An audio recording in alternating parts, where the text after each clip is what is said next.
Assalamualaikum warahmatullahi wabarakatuh. Kami dari kelompok 4 ingin mempersembahkan video kami yang berjudul Pengaruh Kesultanan Samudra Pasai di Nusantara dan Kesultanan Samudra Pasai di Mata Dunia. Kami beranggota 5 orang. Saya selaku juru bicara Rauzana Fadilah dengan NIM 2407334 dan rekan sebelah kanan saya Priyana Hasanah Boris Galali dengan NIM 2407316. Saya Najila Amalia dengan NIM 2407317 dan rekan sebelah kiri saya Lisa Rahmi dengan NIM 2407314. Saya Rizka Suljana dengan NIM 2407315. Baiklah, ini video kami. Pengaruh Kesultanan Samudra Pasai di Nusantara dan Kesultanan Samudra Pasai di mata dunia. Kerajaan Samudra Pasai.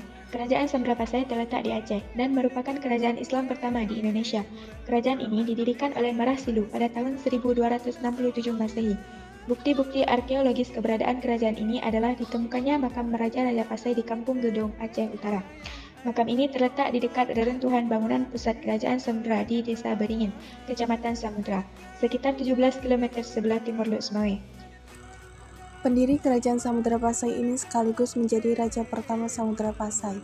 Beberapa referensi menjelaskan, terpilihnya Merasilu sebagai penguasa Pasai karena titah dari Kesultanan Mamluk di Kairo. Merasilu diberi gelar Sultan Malik As-Saleh atau Sultan Malikus Saleh. Dia menjadi Sultan Samudra Pasai periode 1267 sampai 1297 Masehi. Apa saja peran Kerajaan Samudra Pasai dalam penyebaran Islam? Kerajaan Samudra Pasai banyak mengirimkan para ulama serta mubalik untuk menyebarkan agama Islam ke Pulau Jawa. Selain itu, banyak ulama Jawa yang menimba ilmu agama di Kerajaan Samudra Pasai. Apa pengaruh Kerajaan Samudra Pasai terhadap agama Islam? Pengaruh Kerajaan Samudra Pasai dalam penyebaran Islam di Asia Tenggara yaitu Samudra Pasai merupakan kerajaan Islam pertama. Mulai dari kerajaan inilah Islam akhirnya menyebar ke seluruh Nusantara sampai Asia Tenggara. Selain itu, kerajaan ini juga sebagai tempat bertemunya pedagang dari segala penjuru. Kesultanan Samudra Pasai memiliki pengaruh yang besar di Nusantara dan di mata dunia. Di antaranya, pusat perdagangan. Samudra Pasai menjadi pusat perdagangan maritim yang mengendalikan jalur perdagangan rempah-rempah. Pelabuhan Pasai menjadi titik persinggahan utama bagi pedagang dari berbagai negara seperti Arab, India, Cina, dan Persia. Pusat dakwah Islam. Samudra Pasai menjadi pusat perkembangan agama Islam di Nusantara. Kerajaan ini banyak mengirimkan ulama dan mubalik untuk menyebarkan agama Islam ke Pulau Jawa. Pusat studi Islam. Samudra Pasai menjadi pusat studi Islam di Nusantara karena banyak didatangi pedagang dari berbagai negara. Faktor-faktor yang mendukung perkembangan Kerajaan Samudra Pasai secara ringkas yaitu ada 7. Yang pertama, letak strategis. Berada di jalur perdagangan Selat Malaka, memudahkan akses perdagangan internasional. Kedua, perdagangan maju.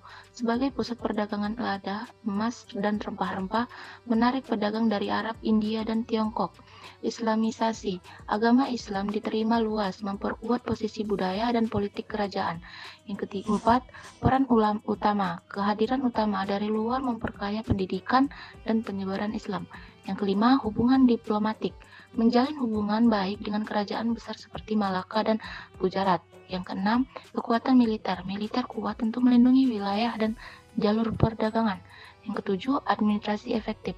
Sistem pemerintahan dan teknologi maritim yang mendukung perdagangan. Kesimpulan, Kesultanan Samudra Pasai tidak hanya berpengaruh di Nusantara sebagai pusat penyebaran Islam dan kekuatan politik yang signifikan, tetapi juga memainkan peran penting di panggung internasional sebagai pusat perdagangan dan budaya dalam jaringan perdagangan global. Pengaruhnya pada jalur rempah dan hubungannya dengan dunia Islam telah memberikan tempat khusus bagi Samudra Pasai dalam sejarah dunia.